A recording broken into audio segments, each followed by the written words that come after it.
Bill Gates যার teaching style এবং টেকনিকে মুগ্ধ হয়ে বলেছিলেন the greatest teacher I never had, এবং যার নিকনেম দাঁড়িয়ে গিয়েছিল দ্য গ্রেট এক্সপ্লেইনার, সেই রিচার্ড ফাইনম্যানকে পরিচয় করিয়ে দেওয়ার জন্য হাজির হয়েছে একটি নতুন এপিসোড নিয়ে।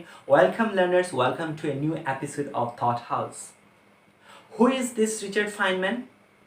তিনি একাধারে একজন লেখক, একজন শিক্ষক, একজন সুবক্তা, একজন বুদ্ধিজীবী, এবং তার চেয়েও বড় পরিচয় হচ্ছে তিনি একজন তাত্ত্বিক পদার্থবিদ।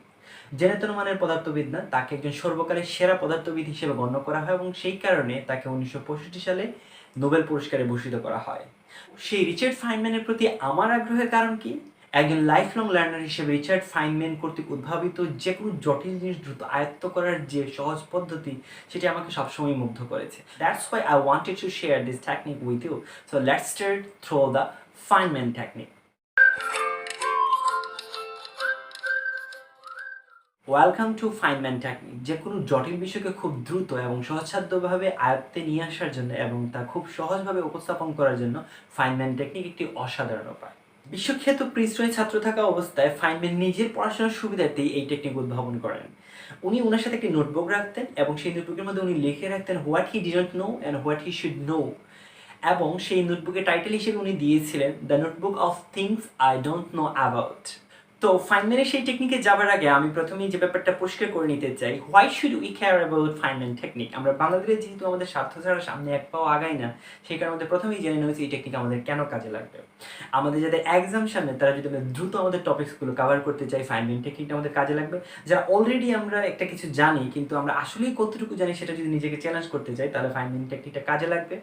ফাইনম্যান টেকনিকের অন্য একটি অসাধারণ ব্যাপার হচ্ছে এই টেকনিকের মাধ্যমে পড়াশোনা করলে সহজে ভোলা যায় না, মোর এফিশিয়েন্টলি পড়াশোনা করা যায় এবং কম্প্রিহেনশন এবং আন্ডারস্ট্যান্ডিংটা খুব ভালো হয়। পড়াশোনার ক্ষেত্রে আমাদের একটি বাজে স্বভাব হচ্ছে আমরা না বুঝেও বোঝার ভান করি, অর্থাৎ নিজেদেরকে ফাঁকি দিই, ভাব নেই যে আমরা বুঝেছি কিন্তু আসলে সত্যিকার তো বোঝা হয়ে ওঠে না। তো ফাইনম্যান এই ব্যাপারটাকে সবচেয়ে বেশি গুরুত্ব দিয়েছেন, সেই কারণে উনি বলেছেন the first principle is that you must not fool yourself and you are the easiest person to ফুল।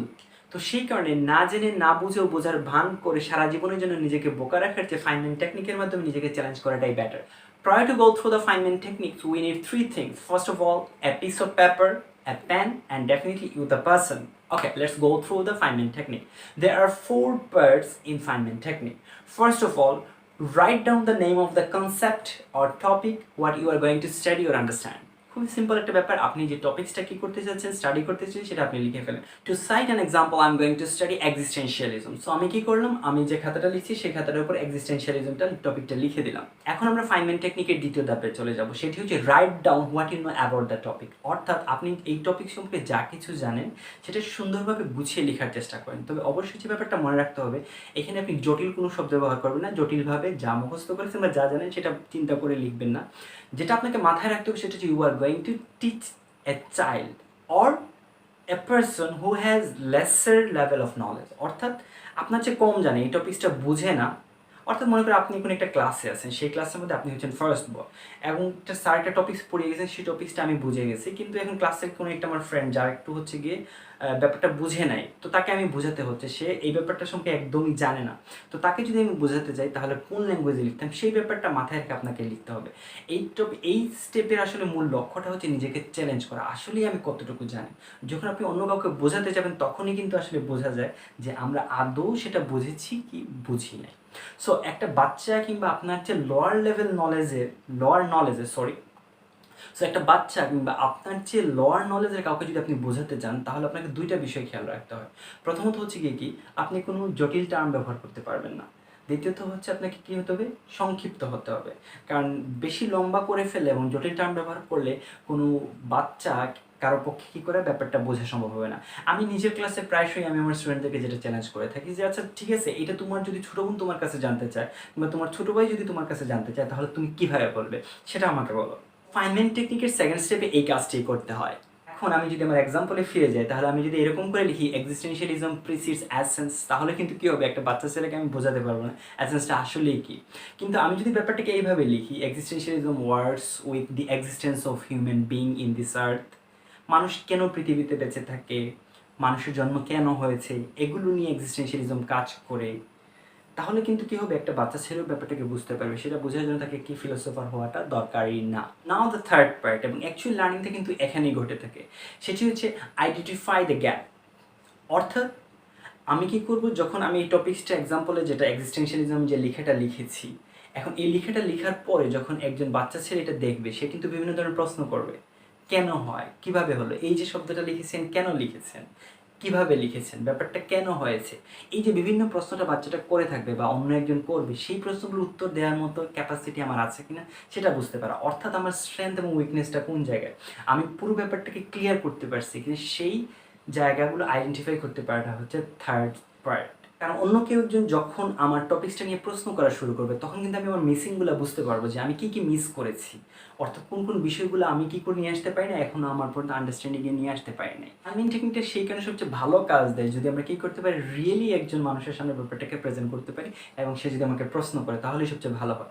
এবং সেই ধরনের যদি কোনো সুযোগ না থাকে তাহলে কি আর করার, প্রিটেন্ড করতে হবে, অর্থাৎ অভিনয় করে যেতে হবে যে কেউ একজন আমাকে প্রশ্ন করে যাচ্ছে। তাহলে আমি কি আমার মিসিং জায়গাগুলো খুঁজে পাবো, আমার স্ট্রেংথ এবং উইকনেসগুলো আমি বুঝতে পারবো। যখনই আমি বুঝতে পারবো যে আমার মিসিংগুলো কোন জায়গায় বা আমি কোন কোন প্রশ্নগুলো উত্তর দিতে পারছি না, তাহলে আমি কী করবো, আমি আমার আবার বইয়ের মধ্যে চলে যাব, আমি আমার ম্যাটেরিয়ালসগুলো খুঁজে বের করবো, অনলাইন সোর্সে যাব, অফলাইন সোর্স যেগুলো আছে আমার নোটবুকগুলোতে যাব, যেখানে আমি ডায়েরিতে নোট করেছি সবগুলো জায়গা আমি চেক করবো, চেক করে আমার নলেজটাকে আমি আবার গ্যাপগুলোকে ফুলফিল করবো। And after that we are ready for the final part, that is organise, simplify and tell the story. অর্থাৎ আমি কি করব, তার মানে আমার মিসিং জায়গাগুলো আমি আবার কভার করলাম, আমি যে জায়গাগুলোতে আমি জটিল টার্ম ব্যবহার করেছি যেটা সেই বাচ্চা ছেলেটা বুঝতে পারেনি, সেই জায়গাগুলো আমি আবার চেঞ্জ করলাম, চেঞ্জ করার পর সব কিছু সেট করে আমি নতুন করে অর্গানাইজ করলাম, নতুন করে আবার প্যারাফ্রেজিং করে সিম্পলিফাই করলাম, করার পরে আমি কি করব, এখন আমি আমার গল্পটা বলবো, পুরো ব্যাপারটাই একসাথে সাজিয়ে আমি কি করব, এখন লাউডলি আমি ব্যাপারটাকে উচ্চারণ করবো, মনে হবে যেন আমি কাউকে শোনাচ্ছি, কিংবা সত্যিকার অর্থে কাউকে যদি শোনাতে পারি তাহলে তো খুবই ভালো। এবং তখন যদি আমার সামনে যে দাঁড়িয়ে আছে সে যদি কমপ্লিটলি ব্যাপারটাকে বুঝতে পারে, তাহলেই বুঝতে হবে যে আমি ব্যাপারটাকে পুরোটা বুঝতে পারছি, অর্থাৎ পুরো ব্যাপারটা আমার হজম হয়েছে। তার মানে পুরো ফাইনম্যান টেকনিকটাই দাঁড়িয়েছে সিম্পল সেন্টেন্স অ্যান্ড প্রিসাইজ প্রেজেন্টেশনের উপর। আপনি যত সংক্ষেপে এবং যত সহজভাবে কোনো জিনিসকে প্রকাশ করতে পারবেন, তার মানে আপনি সেই জিনিসটাকে তত বেশি বুঝতে পারছেন। হ্যাঁ, এখন অনেকেই বলবে যে ব্যাপারটা তো আমরা নিজেরাও জানি। হ্যাঁ, সত্যি কথা বলতে গেলে কি আমরা অনেকেই কাজটা করি। যখন আমরা গ্রুপ স্টাডি করি তখন ব্যাপারগুলো আরও অনেক ভালো ক্লিয়ার হয়। অন্য কাউকে বোঝাতে গেলে কি করা যায়, অনেক ভালো বোঝা যায় এবং এই ব্যাপারটা অনেক মজা পাবে অনেকে যারা টিউশনি করে, তারা দেখবে যে নিজে পড়ার চেয়ে অন্য কাউকে বোঝাতে গেলে ম্যাথমেটিক্সগুলো দ্রুত বোঝা যায়। তার মানে ব্যাপারটা নতুন কিছু না, কিন্তু ফাইনম্যান কি করেছেন, ব্যাপারটাকে একটা সুন্দর একটা স্ট্রাকচারের মধ্যে এনে দাঁড় করাই দিয়েছেন। তার মানে গিয়ে কী করবো, আমি যখন একটা টপিকস আমি নিজে বুঝতে চাই, তার মানে সেই টপিক্সের নামটা লিখলাম, লিখার পরে আমি ব্যাপারটাকে আমি নিজের ভাষায় প্রকাশ করব। এবং সেটা প্রকাশ করার পরে যদি দেখা যায় যে আমি কী করেছি, কাউকে বোঝাতে গিয়ে সে কী করেছে, ব্যাপারটার মধ্যে কোনো গ্যাপ খুঁজে বের করেছে বা কোনো একটা টার্ম বুঝতে পারিনি, তার মানে ব্যাপারটাকে আমি সহজভাবে প্রকাশ করতে পারিনি। ব্যাপারটাকে আমি সহজভাবে প্রকাশ করতে পারি নাই, অর্থাৎ আমি নিজেই ব্যাপারটা বুঝি নাই।